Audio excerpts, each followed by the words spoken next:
Welcome to Still Speak Podcast. This is a nightly update on the Gabby Petito case. Today was a slow day as far as information is concerned, and they were back out at the Carlton Reserve on the Northport side to look for Brian Laundrie, and unfortunately still nothing. This morning, they did put a flight restriction in up to 1,200 feet, which made helicopters have to fly at 1,500 feet to get a view. And it's basically been explained that they're using drones and other things to do searches, and they don't want any interference, which makes total sense. And then I thought about it today, and I actually wondered if part of the reason is also noise. Helicopters are very loud, especially when they're low. And these searchers are meeting up multiple times a day in that reserve to talk and make a game plan. And the noise might be distracting. Maybe when they're trying to communicate with each other when they're out there is hard. And also, if Brian is out there like they believe and he's alive, having the helicopter lower is louder, and he would possibly hear that and know that they're looking for something. That's just something I thought about. I'm not saying that that's why their explanation was the drones. I'm just throwing out another possible thing as well. And Josh Taylor, the spokesperson for Northport Police, interviewed one of the lead search people and put out a video. And in there, he basically said, what do you say to people who say that you're out here for no reason, he's not here, yada, yada, yada. And he said, we're not out here for no reason. And then he talked about having intelligence that led them there. And then he went on to basically say that this is, going on while other searches are going on, like cell phone searches and social media posts and accounts, that type of stuff, as well as the investigation, right? So basically, right at this point, they have something that's making them believe or making them stay in this particular area to look for Brian, while these other things are being processed, which take time. And if something comes out in any of that, when it finally is done, that leads them elsewhere, then of course they'll change course. So that makes sense. It was announced today that Gabby's memorial will be on Sunday between 12 and 5, and it is open to the public. As of now, we don't know if it's going to be streaming. And it's at the Maloney's Funeral Home in Holbrook. So 825 Main Street, Holbrook, New York, 11741. When this was released, a lot of people in the groups wanted to attack and judge the parents, not to their faces, but in the groups, like I said. And there was a lot of statements on how it's disrespectful to have it open to the public, and it's disgusting, and it's attention-seeking, and I had to shake my head, because I have to go back to what I said the other day about grief. This is their deceased daughter. You didn't know Gabby, and I didn't know Gabby, okay? It's not our place to say whether or not something's right about their dead daughter. If that's how they want to grieve, let them grieve that way. If they want the public a part of it, so be it. That's their choice. It's their daughter. And if you look at this as a whole here, it's thanks to the public that Gabby was even found. Now, I'm not saying that the FBI would have never found her, but without the public's help, I don't even know where we'd be right now, because there were so many different states that she could have been in because of his route home and all the places they had been, plus the last places that they had visited. And so it was kind of like, where do you even start? And because the story got so much attention, right, and so many people heard her name and saw her face and heard her story, and it just spread like wildfire, what ended up happening was that people that visited these parks were pulling out their cameras and checking to see if they had anything on them. And lo and behold, one did. And they had the van clear as day in their video, and it ended up being later that her body was not far from that van in their footage. So that's incredible. And so I wouldn't say that it's a thank you to the public, like, oh, hey, thank you for coming. Why don't you come to my daughter's memorial? I don't think of it that way, but I think it's sort of like you're a part of our family now. The public is a part of our family because the public helped us bring our daughter home. And I guess this, to me, comes across as they want to celebrate their daughter's life and the presence of people who helped get her name out and helped her to get home. And I'm sure they'll have their own little service privately before and after. So I really wish people wouldn't do that. I'm like really picky about attacking people who are grieving. I just don't think it's appropriate at all. I know we get attached to these stories and we think we know the person and the people and what have you, but at the end of the day, we don't. And it's their daughter. They want to have the public there. Just let them do that. Like, do we have to add our 2 cents in about it and judge them and attack them? I mean, people will, but I just don't understand. But anyway, I also want to briefly mention that I think it was my last video or the video prior to this that it had a few thumbs down, and that's fine. I'm not hurt by it, trust me. And I'm only bringing it up because, well, one, I want to let the person know who does that if it is in a negative way because you don't like me, that's cool. Just know that thumbs down also helps me on YouTube. Just FYI, if you didn't know that. And there's a number of reasons why it could have a thumbs down. One, because my last video was about the laundry parents, and right now everybody hates them. And so as a reaction, they thumbs down the video, kind of like on Facebook. If you saw a post about the parents, somebody would anger face it. They're not anger facing the poster, they're anger facing what the poster posted about the parents. It could also be that they watched, 3 to 4 minutes of one of my videos and heard something they didn't like and just decided, I'm not going to listen to the rest of it and hear her out. I'm just going to get all pissed off, put a thumbs down and leave. Okay, cool, whatever. Or it can also be that on this channel, I'm not covering every single piece of ridiculousness like rumors and witnesses and speculation and sources, and I'm not, okay? And it's just not my style and it's not my thing. There are thousands and thousands and thousands of true crime channels that are doing that. And I've noticed that all the channels that I follow, because I follow quite a few just so I can get alerted if anything happens that I might miss. That being said, I don't listen to all of them, and I've noticed that my phone goes off like every 2 minutes because every one of these channels is taking this case and going live with all the juicy, shocking, gossipy, rumor type stuff, which I know most people gravitate to. Again, I said it the other day, people like Jerry Springer and Maury for a reason, right? And they were so popular for a reason.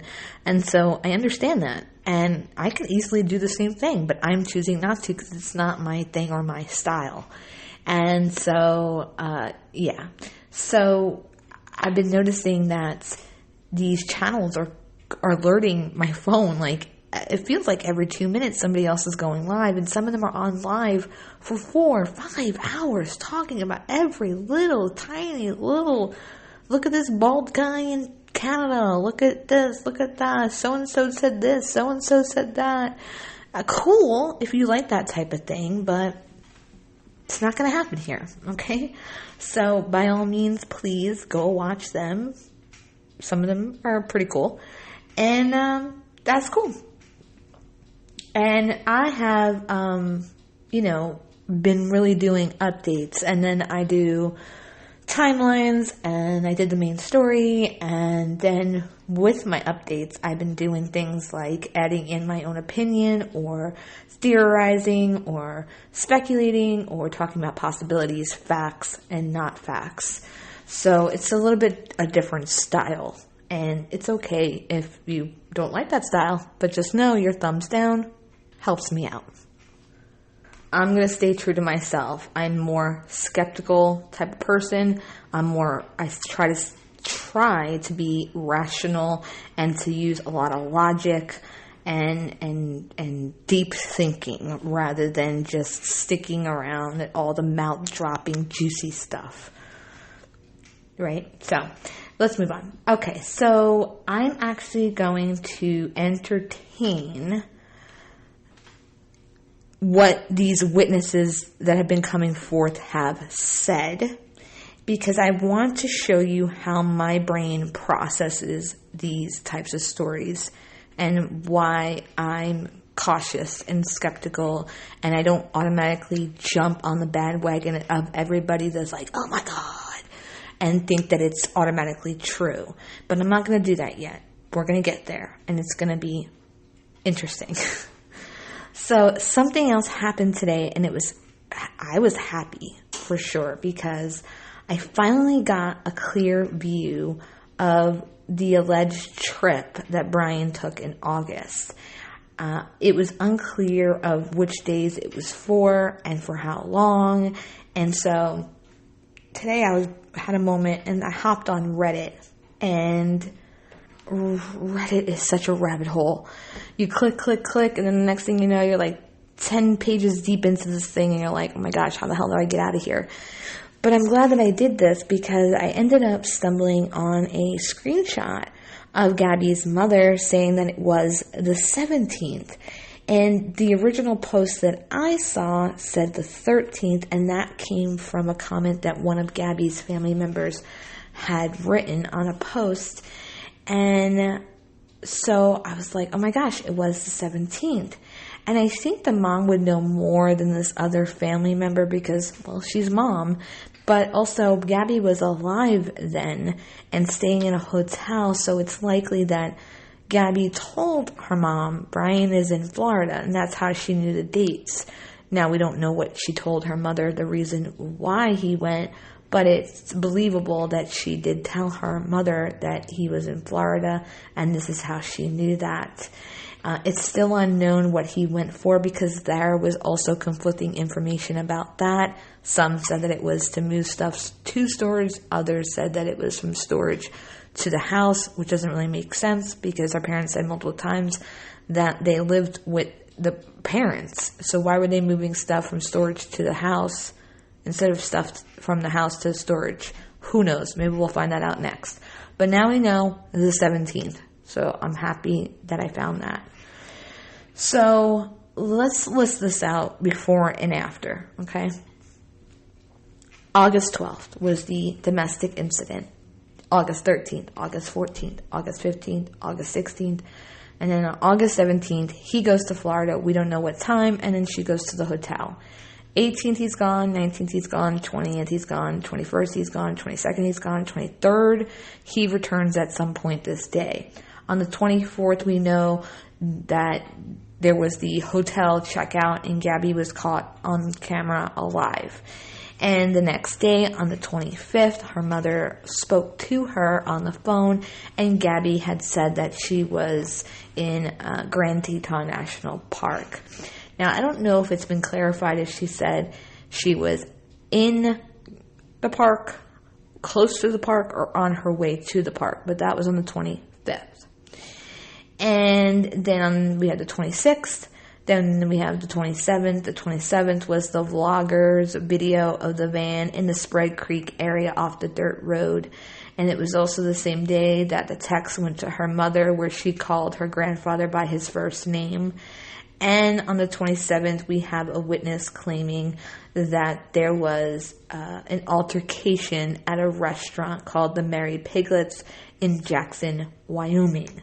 Then we have the 28th, we have the 29th, and the 30th, we know that Brian had to leave by the evening of the 30th or earlier than that to get back to Florida by 10:26 a.m. on September 1st. And we now know as of yesterday, because of his arrest warrant, that he used a credit card believed to be Gabby's on the 30th, 31st, and the 1st, we can only assume, to fund his trip back to Florida. And you know what stands out to me now, after seeing that he went on the 17th to Florida and then writing all that out and looking at it? what stood out to me was that they were having these frequent disputes and arguments. They both claimed it in the body cam footage because they had been spending so much time together, and of course, things get a little tense. And so he went home for a good 6 to 7 days. And I say 6 to 7 days because it depends on what times he left and what times he returned. So if he left on the 17th at 3 o'clock and then returned in the morning on the 23rd, we don't know. So it could be like 6 to 7 days they were apart. And obviously, I think this is more than obvious, that there was another altercation after he returned that resulted in her either being left behind alive or killed. And yeah, I agree with you. I don't think that she was left behind alive. I don't. I'm just saying that because he hasn't been charged yet. And of course, there's always that possibility here that there's some like crazy off the wall story to explain all this. I just don't know that that's going to happen. And so obviously, right, there was an altercation. So why this sticks out to me is that even with this 6 to 7 day break where they were able to go separate from each other, get a break from one another, to chill, to reevaluate the relationship, etc., this break obviously did not help because there was another altercation. So this wasn't like a boiling point that she ended up getting killed because they already had this break. Do you see what I'm saying? So if she is saying in the body cam footage, we've been arguing a lot lately because blah, blah, blah, okay? That makes sense, right? And then they have a break that night because the cops made them, so they weren't together that night. And then they were back together. Let me just go back to this. They were together for the 13th, 14th, to 15th, to 16th, so it's 4 days, right? And then they had a 6 to 7 day break, and then he comes back, and about less than a week later, she's dead. Possibly. Around that time. So, it's really sad to think about that this break didn't even help whatever issues they were going through. And it makes you wonder how deep of issues they were actually having. So now if we narrow it down and we talk about just the time period after he returned. So they checked out of the hotel on the 24th. They left the Salt Lake City area. They stopped in Ogden, Utah.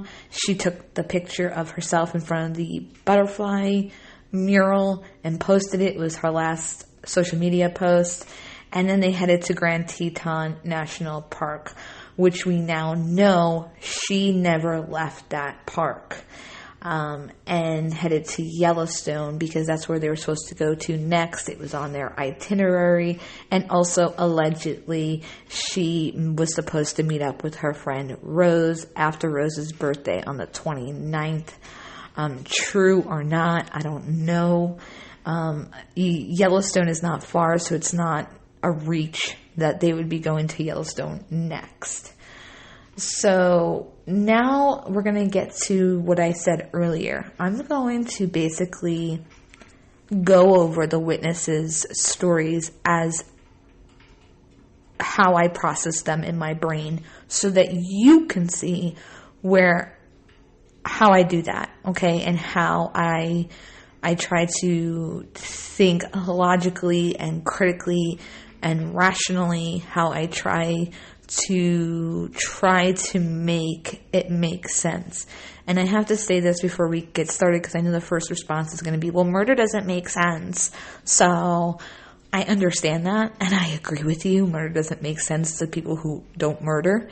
However, that being said, the time frames before and after should make somewhat sense, even if you factor in certain things like panic and stress and adrenaline and things like that. It still needs to kind of add up and be somewhat logical because you go into survival, flight, or fight type of mindset and you're not thinking clearly, but you're thinking enough to survive. And usually the response is to flee. You don't think it through. You don't sit down with a pros and cons list and say, oh, should I do this? Or, oh, should I do that? After you just killed somebody, you go to the first thing in the first way to survive. So with that in mind, I approach these stories, what happened after the person was dead, and what did the person who possibly killed them did, and I go, okay, if he was in this fight or flight situation, what would be his first train of thinking to do to survive? Okay? And that's what I'm looking for. And that's what needs to make sense in my brain. And I'm going to say this up front, and I said it in the other videos before we get started. I have never believed the hitchhiking story.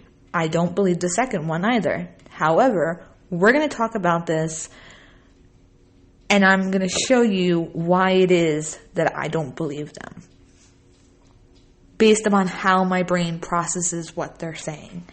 That being said, later on down the line, it might be proven that it was 100% true, and that's fine. I can be wrong. I don't need to be right, okay? This is just at this moment based upon what is being told to me, and without more information than what's being told to me right now, this is my conclusion. My conclusion is that I don't believe the hitchhikers. I don't. I think the restaurant witness is much more plausible than the other two. That's my opinion. You don't have to agree with me. That's okay. Trust me, I don't agree with a lot of people out there that's discussing this group. So now we're going to do this little exercise, but I should warn you, and this isn't even a joke, I think you should get a notepad in case you want to take some notes, because it's kind of going to be like bippity boppity boop, and there's going to be dates and times and what have you. And I don't know, maybe you want to take some notes because you want to prove me wrong. People love to do that. Then by all means, send me an email at stillspeakpod@gmail.com. And when I have time, I will absolutely have a conversation with you and go over what your argument against what I'm saying is, like two adults. Okay? So, this is going to be interesting. Okay? The 26th, a man claims that he saw Brian in a bar near Yellowstone, which I said Yellowstone is not far from Grand Teton National Park. He claims that Brian was agitated and had a fight with another man. Another witness, a female, claims that she saw Brian also on the 26th and that he was acting strange, which is a really vague thing to say. Doesn't really tell you much. I mean, I can go in Walmart and say, I saw a guy in Walmart and he was strange, when there's like 50 guys in Walmart who are strange. Which one am I talking about? You need a little bit more oomph, a little bit more description. Just saying strange, like, okay, but whatever, this is some lady. An Idaho shop owner said that on this day, actually they said it was the 25th or the 26th, they didn't know for sure. The couple was in their store and they seemed happy and they were together. So right here you have a conflict because you have two witnesses claiming that, you know, they saw Brian alone and agitated or strange. And then you have a shop owner like, no, they were together and they were happy. So I don't know what to say about that other than that's a huge conflict, right? Was Brian going around places alone, and one minute he was angry and then he's in this other shop all happy? I don't know. And another witness claims that the couple was in Jackson, Wyoming on the 27th, and that Brian and Gabby were fighting, and then Brian was fighting with the hostess, and that he walked in and out of the restaurant 4 times screaming and cursing at the hostess, and she thinks it was possibly over a check, and that Gabby was outside on the sidewalk crying, and then at some point Gabby came in to apologize to the staff. And I said the other day in my video, the restaurant confirmed that Gabby and Brian did visit the restaurant. However, they did not say what day, what time, how long, or if there was this altercation or if this story is true. It just meant that, you know, they visited this restaurant at some point. they gave the information to the FBI and were not going to speak further on it, which I'm glad that they decided to do that.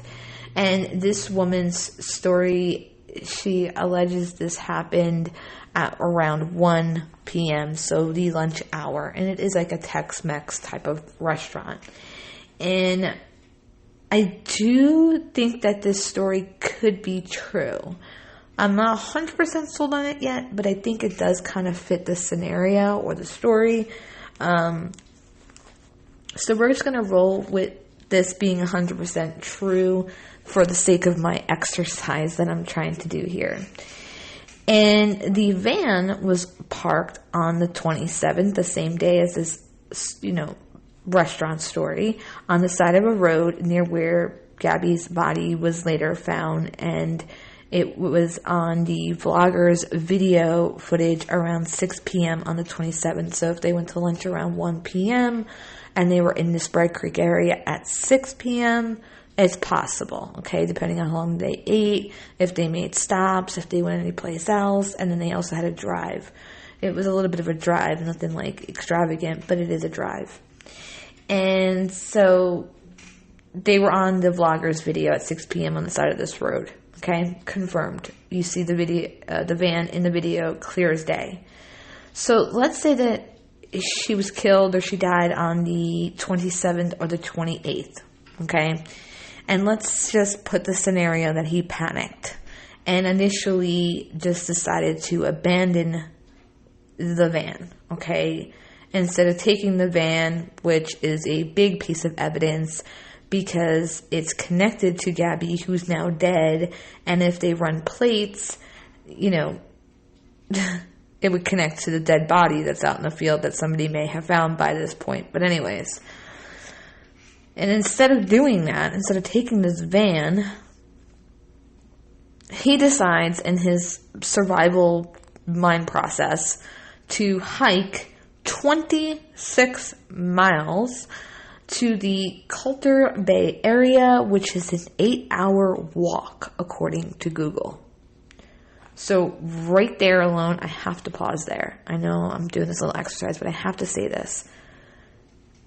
In my brain, I'm thinking right now, this guy went into survival mode after he just killed his girlfriend, and instead of just using the transportation he had, he decided to walk 26 miles. That doesn't make sense at all to me, but let's continue.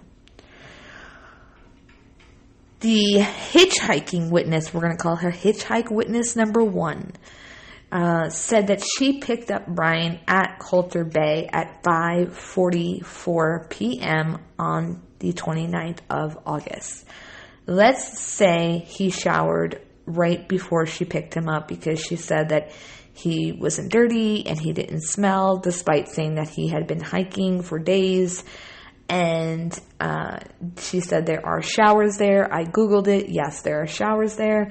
So let's say that he showered prior to getting in her vehicle, and that's why he was in this area.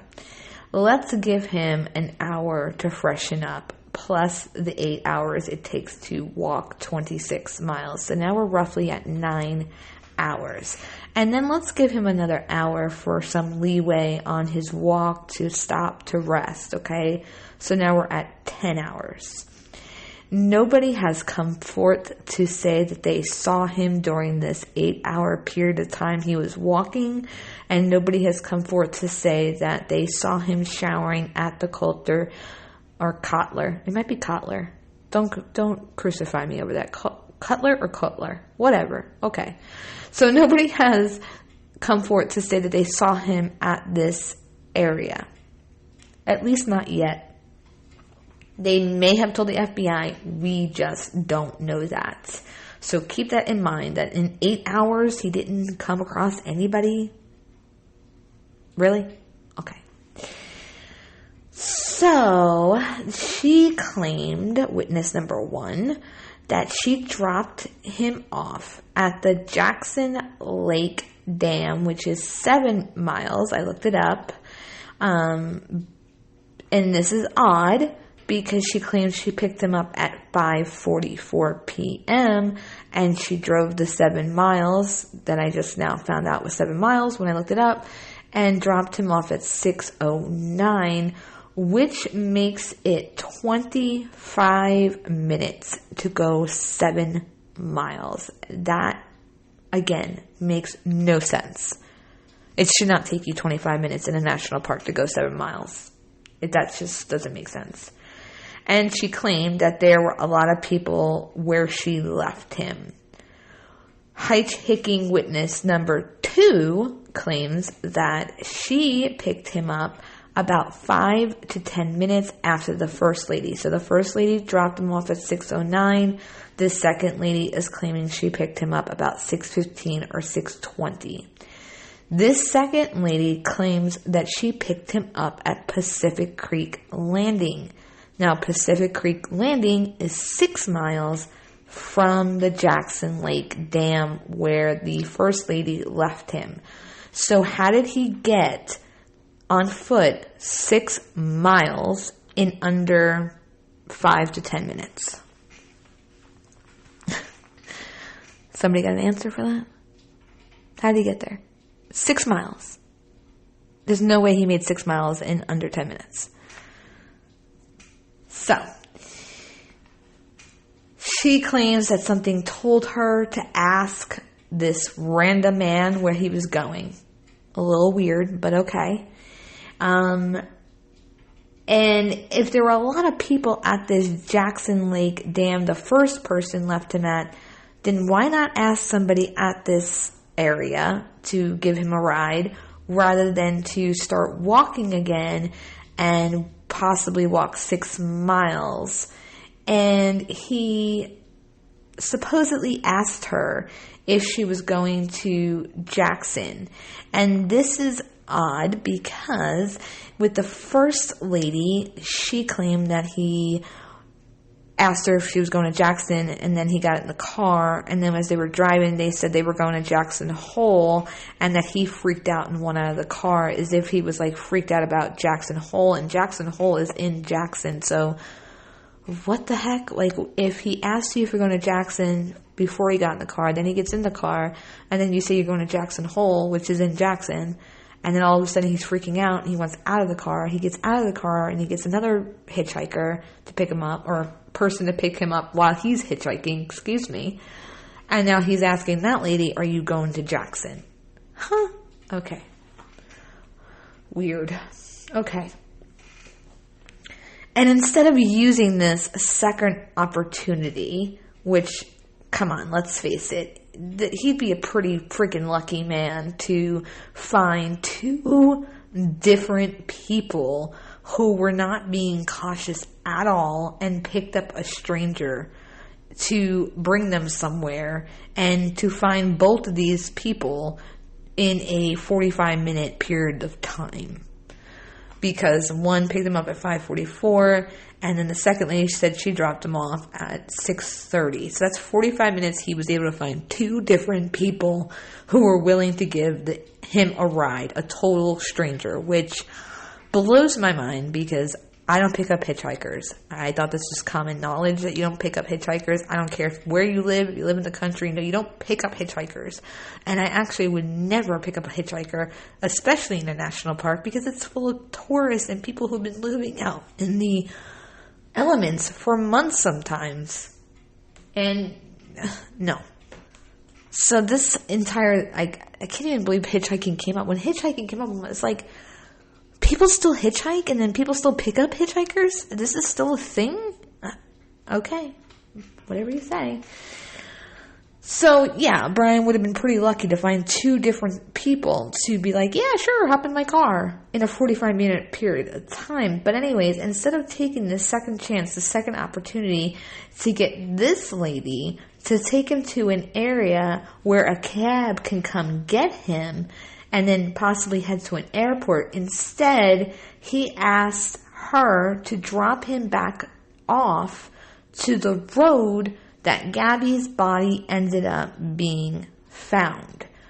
Why would he have her drop him off on the road where her body is later discovered, and risk her later coming forth and telling exactly which road he had contact with her. I'm really trying here. It just doesn't add up. And I know murder doesn't make sense, but the things before and after the murder can make sense if you think about it and use the logical thinking here, okay?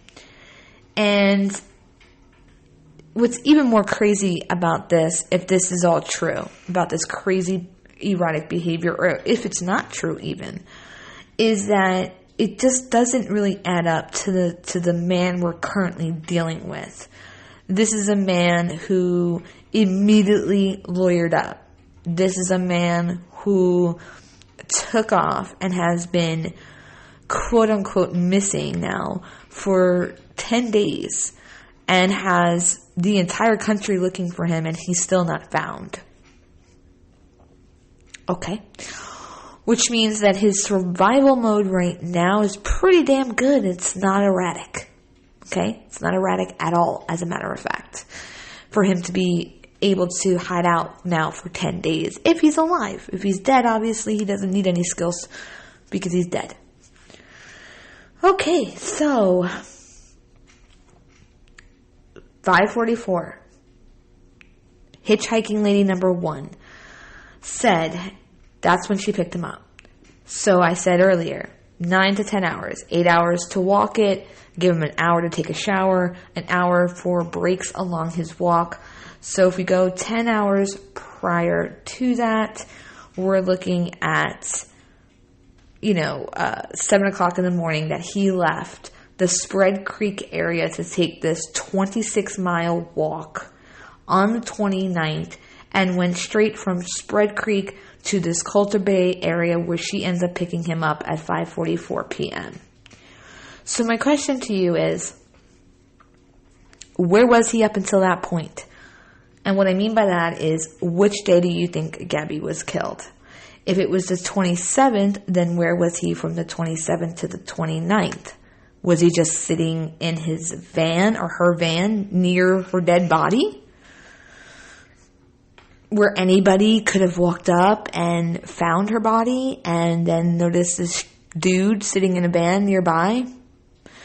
Or vice versa? Or both? Finding both the van and her body? Like one person and one person? Where was he? If she was killed on the 28th, where was he until the 29th in the morning when he started walking out to Coulter Bay? And a lot of people think that he walked to Coulter Bay so that he can wash up, right?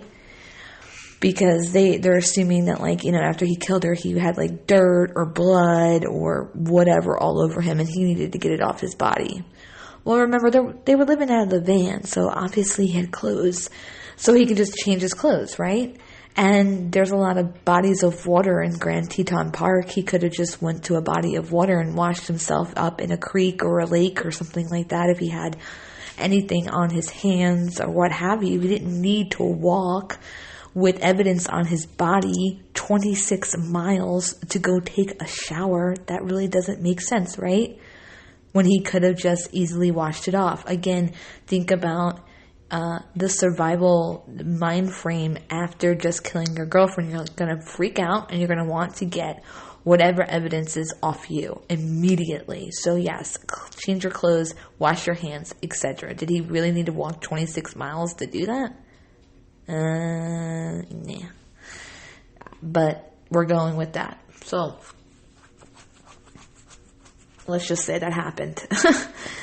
So where was he? Where was he? Was he just chilling in the area of the dead body inside the van? Did he take the tent? Where was he? If you believe this, what's your explanation for where he was?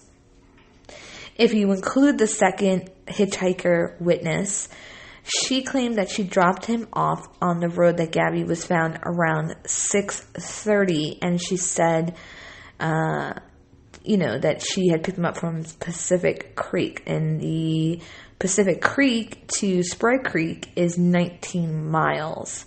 And so she said she got him around 6:15, 6:20. So that is only about 6:15, 6:20, 19 miles, 6:30. So is either, 10 to 15 minutes to go 19 miles. Now that's actually more possible if it was 15 minutes to go 19 miles than the first hitchhiking woman's claim that it was 7 miles and it took her 25 minutes to do that. That still, that doesn't make sense. It should not have taken that long. 15 minutes, though, to go 19 miles, that's actually possible. And bear with me, I don't know why I keep having a throat issue tonight. But anyways, I really hope you have your notebooks as we're going through this. Maybe you need a cocktail because it can get really confusing, trust me. I actually recorded this earlier and I was saying it a lot faster. And when I was listening back to it, I was like, oh God, no. They're going to get so lost and so confused. So I just decided, you know what? I'm going to re-record it, even though that really sucks. But I'm going to do it anyways. And that actually might be why my voice is acting up. So anyways, I do want to note here that the TikTok lady, her story was put out first, okay? And then the second hitchhiking lady claims and admits that she saw the first lady on TikTok saying that she picked him up hitchhiking, and that's when she made it the connection that she also picked up Brian to hitchhike. So, of course, the stories line up perfectly because this second woman watched the first woman's video. So if she's making this story up, she got all the information that she needed from the first lady to come up with a story that would fit with the first person's story. You follow? Also, this is after Gabby was deceased. So her saying, like, I dropped him off on this road, she could have easily found that out from where Gabby's body was found because Gabby was already found when she's coming out with this information. So what I'm saying is that this lady is not giving us anything that's new to us as far as locations, and she could have gotten her story or put together her story after listening to the first lady's TikTok and just made it line up with each other. I'm just saying. She admitted she watched it, so convenient that it all lines up together time-wise, supposedly. Let's get back to it. But if you include this second hitchhiking witness lady, then that means that he initially did abandon the van and Gabby deceased, and that the van didn't move elsewhere and then hiked up to Coulter Bay, right? Why am I saying that? Because you can say, well, maybe he left with the van initially, he moved it someplace else, and then he hitchhiked. Well, if this second lady if we were to believe the second lady, she's saying that she's driving him back to where the road was that the van was and her body was later found. So if that's the case, then we have to take away from that the van was still in the same spot as it was when the vloggers caught it on video on the 27th, and that's why he wanted to go back there. That means he didn't move it and get closer. Like, he didn't drive it halfway to Coulter, get out, and then hike. He never moved it at all, if we're going to believe the second lady, okay? My question here is, and I want you to think about it, where was he hitchhiking to? I know some people think he went to go take a shower. Okay, so he hitchhiked to go take a shower. Oh, no, sorry. Some people think after he took a shower, then he decided to go back to get the van, so they hitchhiked back. Okay. But why? Why was he hitchhiking? Where was he going? What was he doing? What was the plan?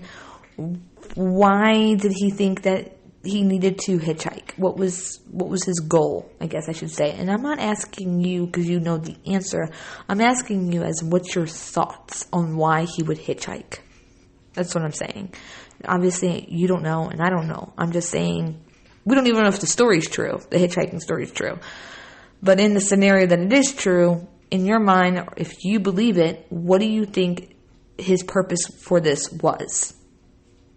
If he just hiked on foot 26 miles to go take a shower, right? Do you think that he did that so that he can then take a shower and then hitchhike to go back to the van instead of just going and get cleaned up in a creek or a lake that was much closer and then getting in the van and leaving? I don't know. Let me know. Send me an email. Again, my email, I said it earlier. And if he was trying to get back home at this point, right, there are 10 cab companies that will pick you up in that Coulter Bay area. I looked it up. Quick Google search took me the whole 3 seconds. There's 10 of them.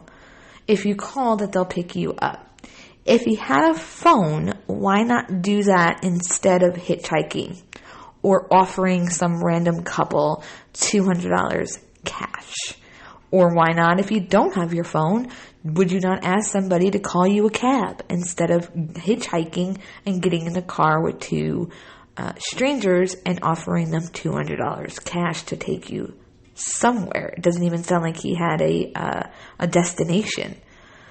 And the $200 cash is also odd now, knowing about his arrest warrant and him having to withdraw money and use possibly cash on the 30th, the 31st, and the 1st, because this is happening on the 29th. Unless he was randomly walking around a national park with $200 cash in his pocket. I mean, if he didn't take the van, he didn't go to an ATM before he met this couple. So he's been traveling with $200 cash in a national park. Now, I've never done a cross-country trip, but I know one thing. If you're sleeping outside or in a van, you're not going to want to keep $200 cash on you.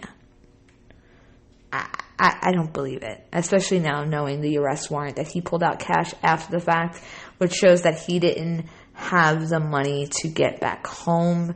And I just don't see that he had this random $200 cash just chilling in his pocket when these people picked him up, if they picked him up. So somebody might say to me, well, he doesn't want to, be traced by using a cab or Uber, so he decided to hitchhike and do it that way instead. I don't see a difference. You're still being tracked because now you have witnesses. You have eyewitnesses. And I'm sure there's cameras somewhere in the park too.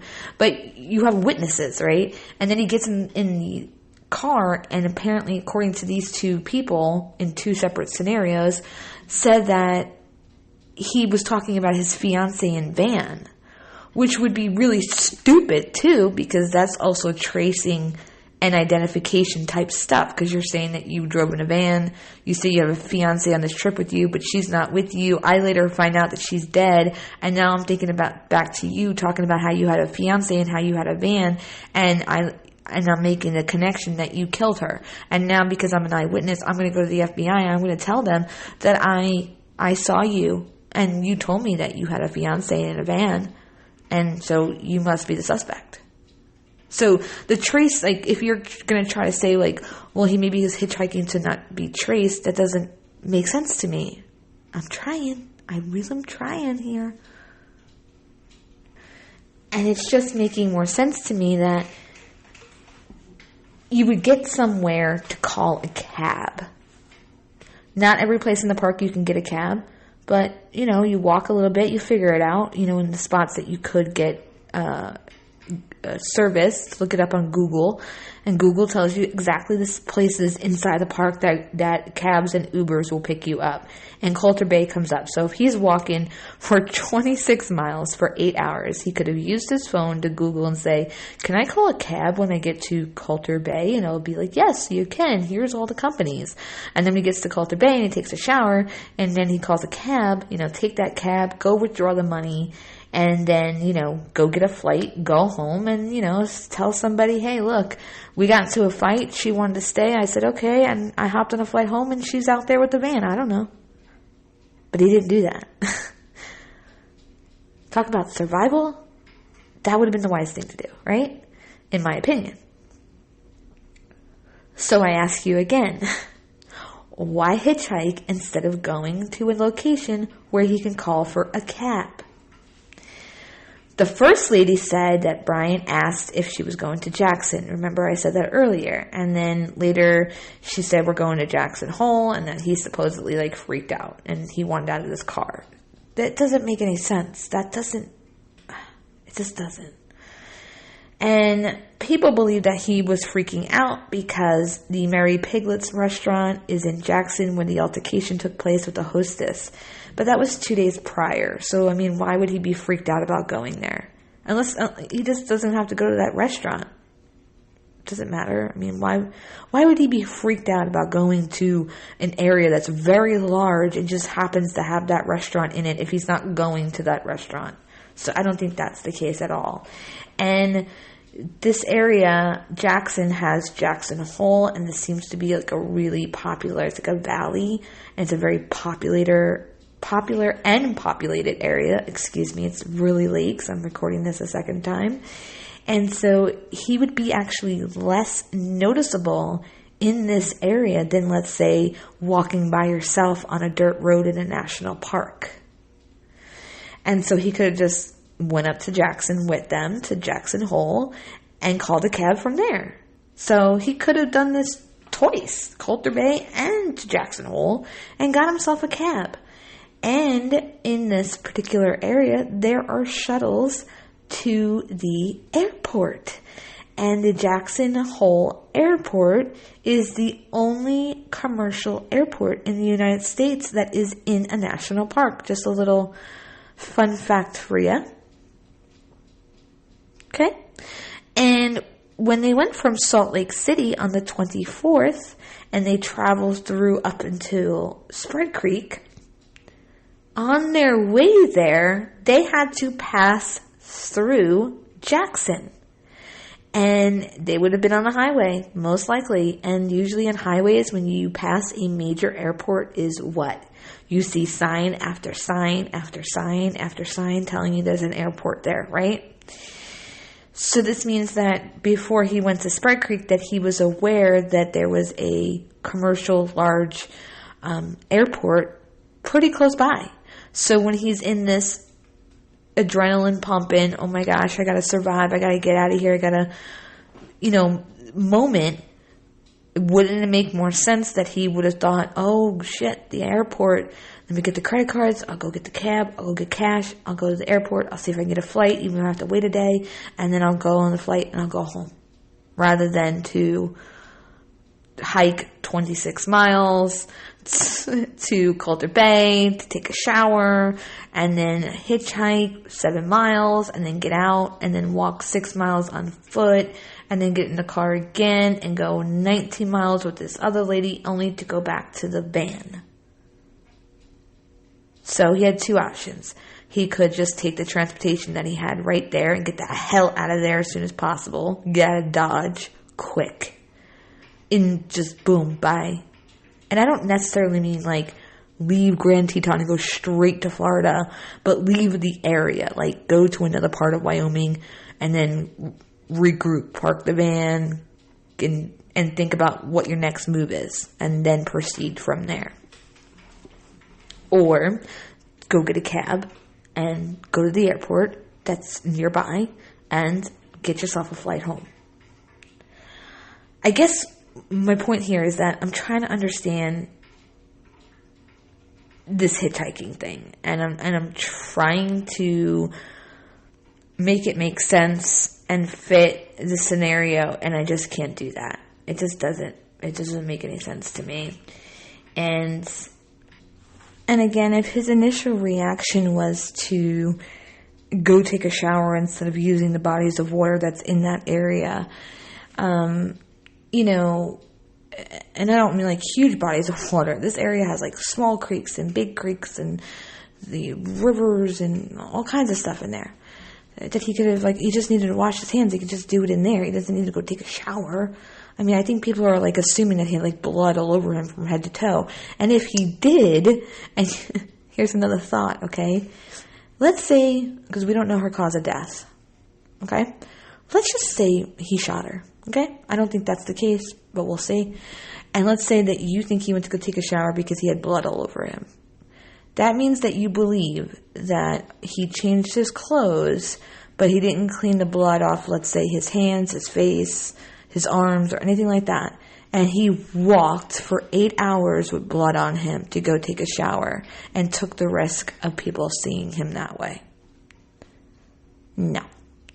If he had blood on his hands, he was going to find a way to wash that off before he's going tra-la-laing 26 miles with it all over his body.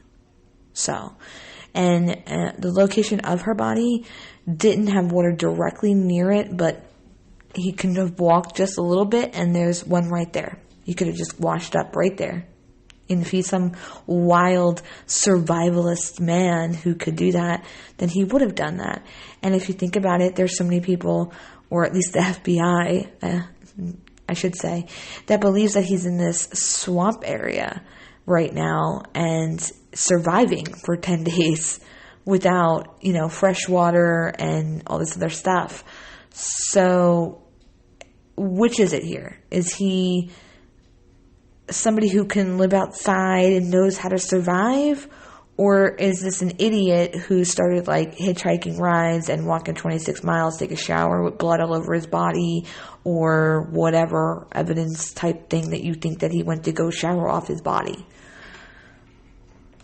I think Brian might be somewhat smart, given that he did return without telling anybody that Gabby was not with him, and he was at his home for a good 10 days before anybody even noticed it and reported it, and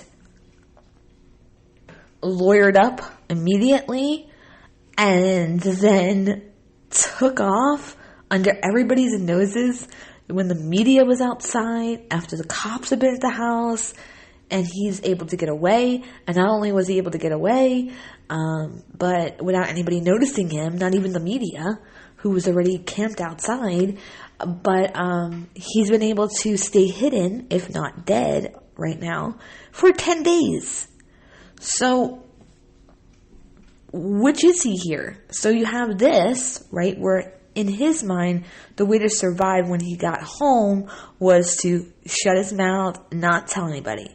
Then to gain protection. The protection was the lawyer. And then once that was done, then it was like, okay, I'm getting the hell out of here. Okay? That was his instincts. That's why he took off. He was done. The pressure was building in a very big way. And he just, boom, left. Whether he killed himself or not is still to be determined. But in this situation in Wyoming, though, we're trying to be led to believe that he was doing this super erratic, weird behavior and that he didn't go into survival mode. Now, I don't know if you've ever been in one of these situations, and I don't mean murder, don't get me wrong, but in these situations where adrenaline's going, you're panicked, you're nervous, you're freaking out. It's a situation where you don't have time to think, you just have to do, okay? But let me tell you, I have, and definitely not about murder, it actually involved something with one of my dogs years ago. I don't want to get into the details because I'm trying not to I try to keep my private life separate from this, but I try to be very vague about details. But anyways, I had to do something with my dog. And I can tell you that it was like the worst 6 or 7 minutes, because I think back to the situation and I replay it in my mind, and I remember in my mind I was thinking, but it wasn't the type of thinking that you think. It wasn't like I said, you're sitting down with a pros and cons list and like, oh, should I do this? Or, oh, should I do that? There's no time for that. You have to just act and you have to just do it. But you still are thinking, because in your brain, you're going through a rapid succession of different thoughts. And so I remember having those very quick, do I do this? Do I do this? Do I do this? Do I do this? And then once I ran to the spot that I needed to go to while this is going through my brain, I didn't say, oh, you know what? I'm going to do this. I just did it.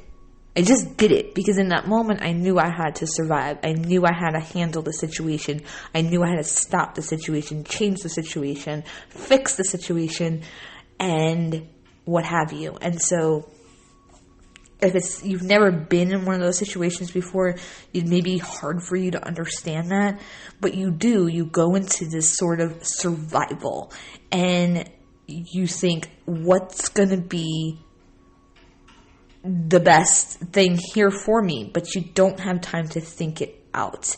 And this is why I think he ended up coming back with the van, because he decided to take the van and didn't think it out. I think he was in survival mode at that point and didn't think, oh, this is really stupid because if I bring this van and it's hers.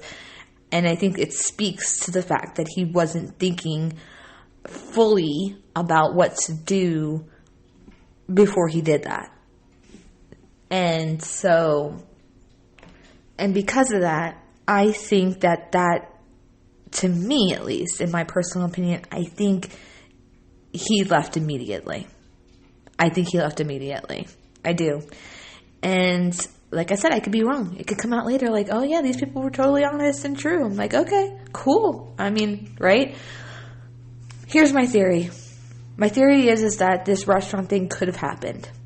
And this started a fight.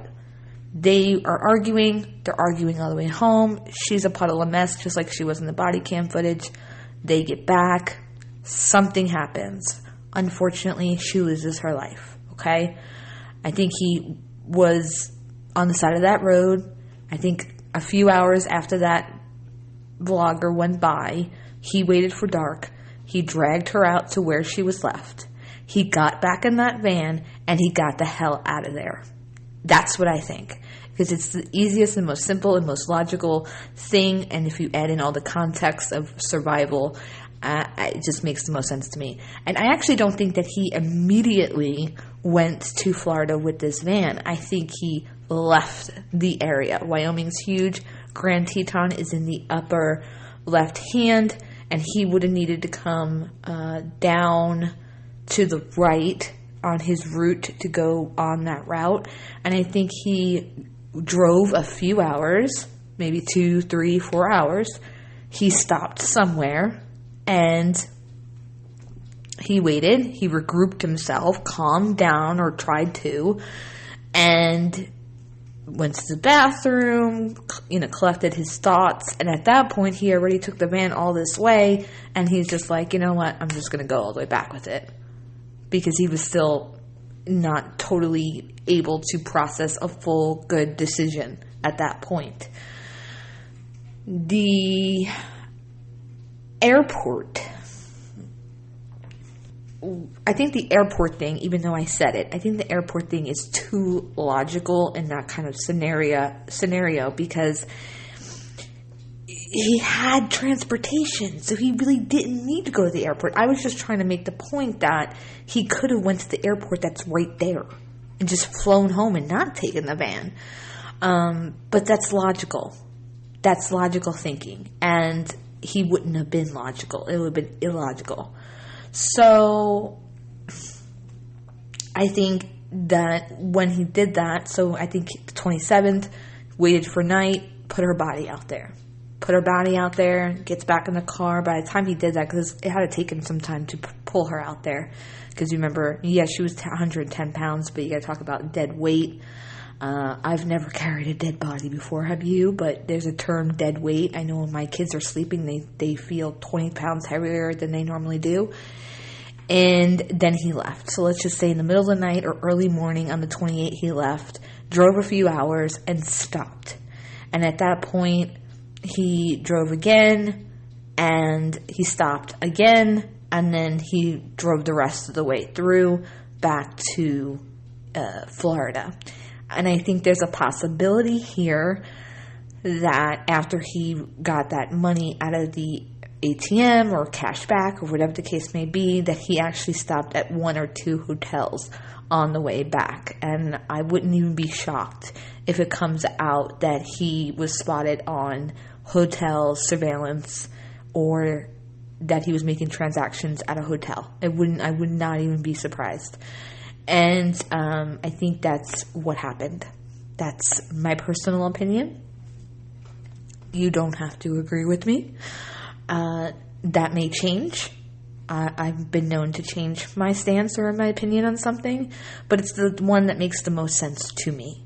And that's the one I'm going to stick with for now until I see something that shows me that it could be possibly something else.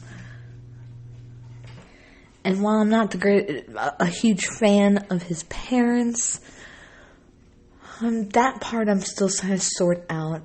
Here's the things I don't think I know, or I don't have an opinion on yet. I don't know the level of his parents' involvement. I do not believe at this time that her friend Rose had anything to do with any of this, like so many people believe. I do not know whether I believe he's dead or alive right now. It's frustrating to see them to keep going out to this reserve, because some days I'm like, maybe he is dead. Other days I'm like, oh, maybe he's alive. I don't know. I have an opinion on that yet. I don't have a full opinion on the parents' involvement. What I think actually happened with the parents, this is just my opinion, don't kill me, is that he got home with the van and he told them that they decided to break up or to take a break from each other, and she went to Long Island to see her family. And that's why he had the van. That he said, sure, go to Long Island, I'll take the van, and I'll go back to my parents' home with it. And I think they believe that story. I mean, I just do. And I think when her family started to text them, they were going, wait a minute, Gabby's missing. She's not in Long Island. I mean, you told us that she was in Long Island. And then he had to come up with a quick story, right, to change the story, to explain why it is that her parents are now calling them about her location when he told them that she was up there in Long Island. And he comes up with some other story, and at that point, the parents were probably like, because it's their son, they're probably thinking, shit, we need a lawyer. And so they lawyered up. And the next day, because Gabby's parents, specifically her dad, told them, we're going to call the police. So they got their lawyer ready. And so when the police showed up, they handed them the lawyer's number. And that's how I think it unfolded. And I think the parents possibly still believed him at this point, because nobody wants to believe the worst of their child, right? You just don't. You don't want to think that your child's capable of something so horrible. And so I think at that point they were still kind of like, okay, we believe him.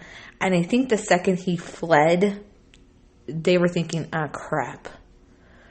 Okay, let's give him a day. Let's see if he comes back. And then the next day came and he didn't come back. And then I think the second day when he didn't come back, then they were like, we have a situation here. And then they probably told their lawyer, and then the lawyer advised them to tell the police. And that's why they called the police and told the police to come to the house to tell them. That's my working theory right now on the parents. That being said, their behavior is very odd, especially when her family was pleading with them to please help them. I mean, they could have just said something. I don't know. So there may be more involvement for them. Right now, I'm not sold, like everybody else, that they're hiding him, or that they helped him escape, or that they know where he is. I just don't believe that. However, that could change. I can change my view on that at any moment with any new information. So that's my story as a whole and my theory right now. So basically, kills her, gets in the van, leaves, stops, drives home, tells parents she's in Long Island. They're like, oh, okay, you're going to take a little break. You guys been having a lot of problems. Okay. And then text messages came in. They were like, what's this all about? I thought she was in Long Island. They were saying she's not there. What's going on, Brian? Brian's like, oh, no. gives them another story, and they're like, oh crap, we have ourselves a situation here, we need a freaking lawyer, and blah, blah, blah, blah, blah. That's what I'm going with. So that's it. I'm done. It's really late. This is the second time I've recorded it, and my voice is killing me. So until tomorrow, I'll see you soon.